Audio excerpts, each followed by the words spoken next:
नमस्कार दोस्तों, जैसा हम पिछले वीडियो में बात किए थे डीपीटी वैक्सीनेशन की, यानी डीपीटी का टीकाकरण।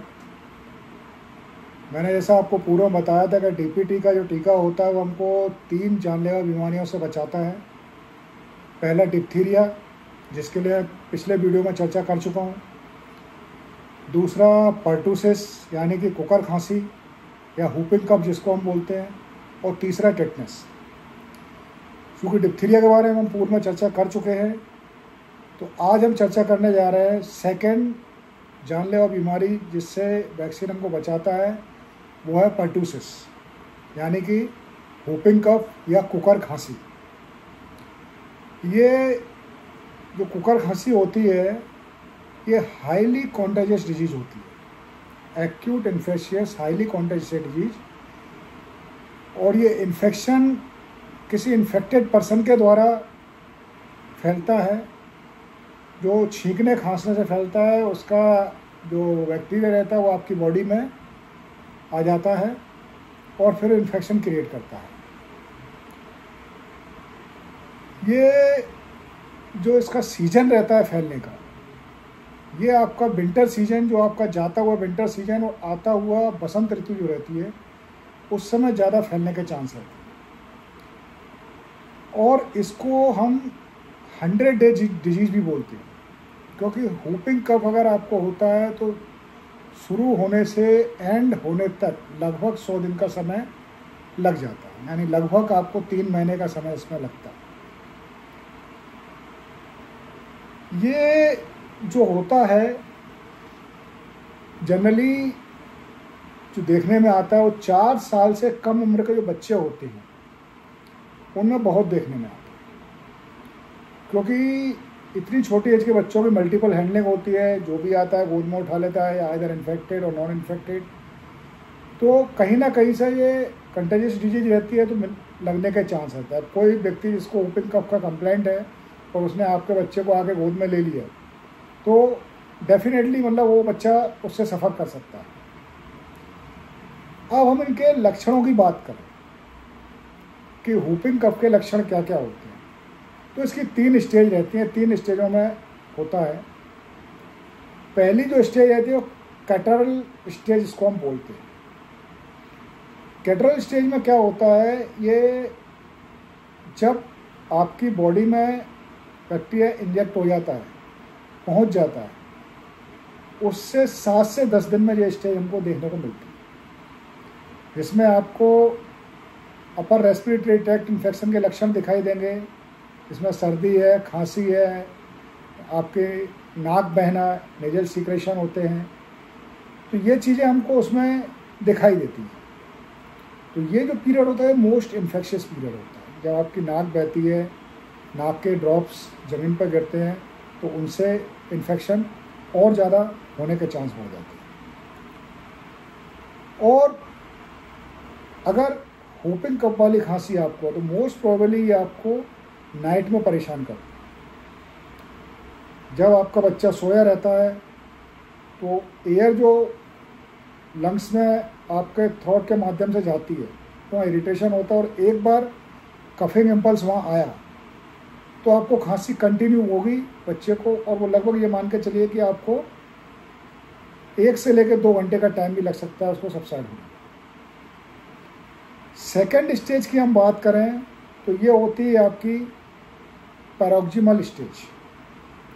पैरोक्सिमल स्टेज जो हमको 2 हफ्ते से 4 हफ्ते के दौरान देखने को मिलती है। ये काफ़ी सीरियस और डेंजरस स्टेज होती है, क्योंकि मैक्सिमम जो इसके लक्षण आते हैं वो इसी स्टेज में आते हैं।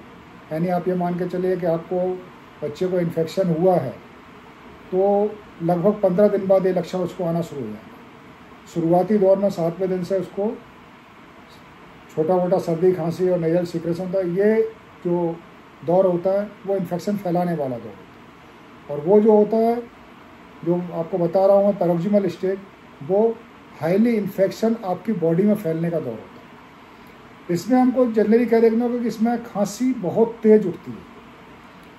खांसी इतनी तेज उठती है कि इसमें एक्सप्लोजन ऑफ द कफ यानी जो बाउट ऑफ कफ होता है,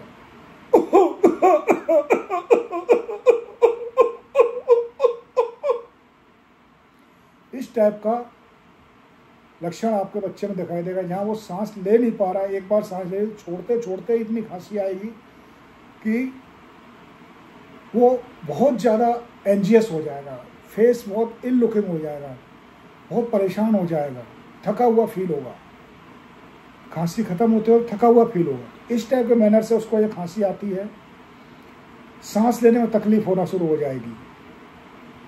और जब वो सांस लेगा, इंस्पिरेशन हो, तो एक क्राउइंग टाइप का साउंड सुनाई देगा, जिसको हम हूप कहते हैं।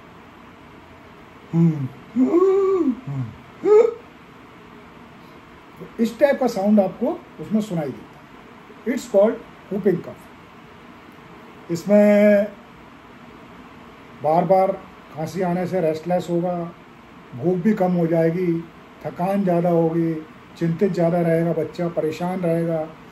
और बार बार खांसी आने के कारण दांतों और टंग का मूवमेंट होता है, तो दांत बार बार टंग से टकराते हैं, इसके कारण टंग पर अल्सर होने के भी चांस रहते हैं, अल्सर भी हो सकता है। और अगर इस टाइप का दौर बच्चे के लिए चल रहा है, तो उस समय हमको जो अवॉइड करना चाहिए, जैसे फूड है, अगर आप फूड बार बार देंगे तो प्रेसिपिटेट करता है खांसी। कोल्ड एयर है, कोल्ड फूड है, या ठंडा पानी है, तो ये चीज़ें उसको और प्रेसिपिटेट करें। तो कोशिश करें कि इन चीज़ों को उनसे दूरी बना के रखें बच्चों से। इसके बाद जो थर्ड स्टेज आती है, वो आती है कॉन्वोलेसेंस फेज।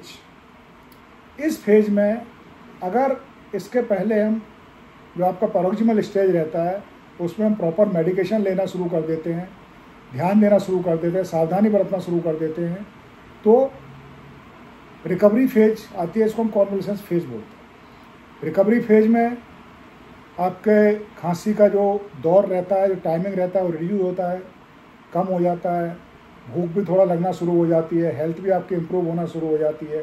तो धीरे धीरे इस फेज में रिकवरी है। ये लास्ट के 2 to 4 वीक्स, यानी कि 15 से 1 महीने का समय लगता है इसमें, 15 दिन से 1 महीने का, जिसमें रिकवरी फेज है। अब इस बीमारी से हम कॉम्प्लिकेशन की बात करें, तो सबसे महत्वपूर्ण रेस्पिरेटरी कॉम्प्लिकेशन, यानी कि आपके श्वसन तंत्र है, उसके कॉम्प्लिकेशन होते हैं। इसमें पैची एपिलेक्टिसिस होने के चांस रहते हैं, निमोनिया है, ब्रोंकिक्टेक्सिस है, सबकुटेनियस एम्फाइसीमा है, और न्यूमोथोरैक्स। इस टाइप के कॉम्प्लिकेशन होते हैं जो कहीं ना कहीं बच्चे की जानलेवा साबित हो सकते हैं। न्यूरोलॉजिकल कॉम्प्लिकेशन की बात करें तो चूँकि जब आपको बाउट ऑफ कफ आता है, तो उसमें ऑक्सीजन की डेफिशिएंसी होती है ब्रेन में, जिसके कारण ब्रेन इंजरी हो सकती है।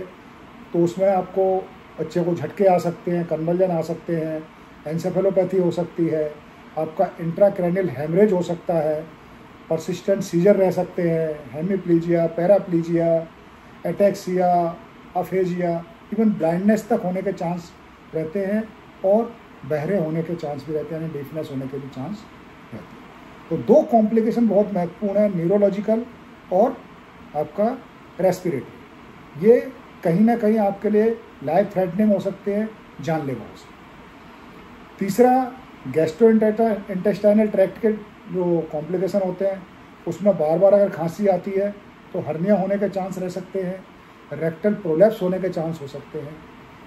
हेमरेज कंडीशन की बात करें तो एक मैंने जैसे आपको बता दिया, इंट्राक्रैनियल हेमरेज हो सकता है। दूसरा, आपको सब कंजक्टाइवल हेमरेज होने के चांस भी इसमें बनते हैं।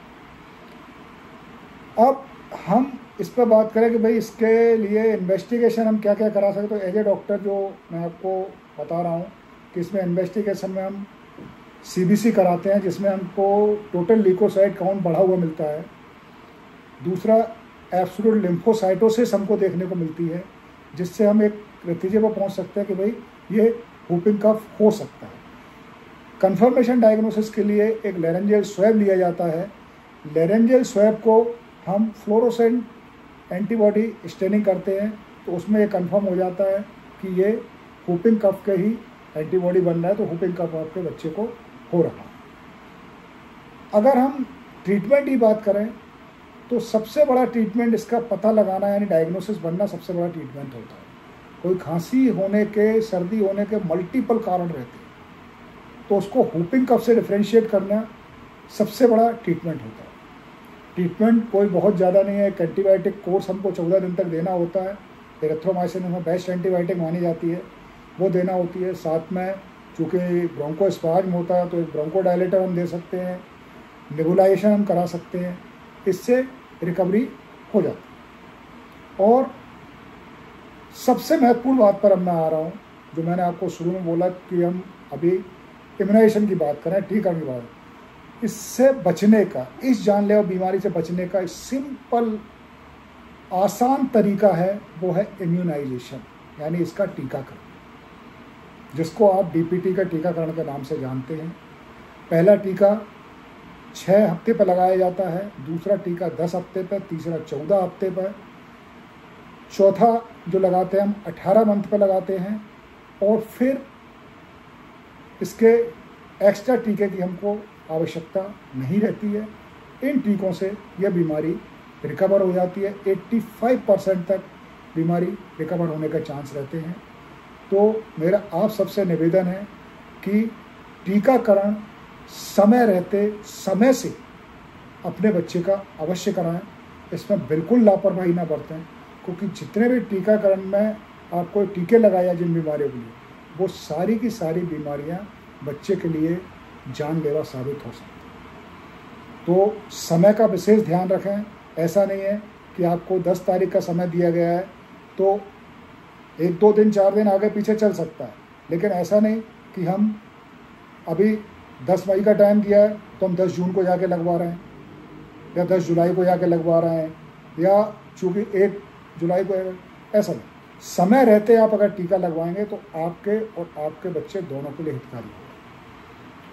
तो ये आज मैंने आपको जो बताया वो पर्टुसिस यानी व्हूपिंग कफ, यानी हम हिंदी में उसको कुकर खांसी भी बोलते हैं, वो कैसे होती है, उसके लक्षण क्या क्या है, उसको कैसे हम ठीक कर सकते हैं, और क्या उसके कॉम्प्लिकेशन हो सकते हैं, और उससे बचने का एकमात्र सबसे बढ़िया उपाय है टीकाकरण, जो शासन द्वारा फ्री हर बच्चे को लगाया जा रहा है। हर गांव में, हर शहर में, हर केंद्र पर डीपीटी का टीका इजीली उपलब्ध है। तो मैं आप सबसे निवेदन करूंगा कि अपने बच्चों को डीपीटी का टीका समय पर अवश्य लगवाएं। वीडियो पसंद आए लाइक कीजिए, सब्सक्राइब कीजिए, और आगे फिर इसी ग्रुप की एक तीसरी डिजीज यानी टिटनेस के बारे में मैं आपसे विस्तार में चर्चा करूंगा। तब तक के लिए सी यू, बाय बाय।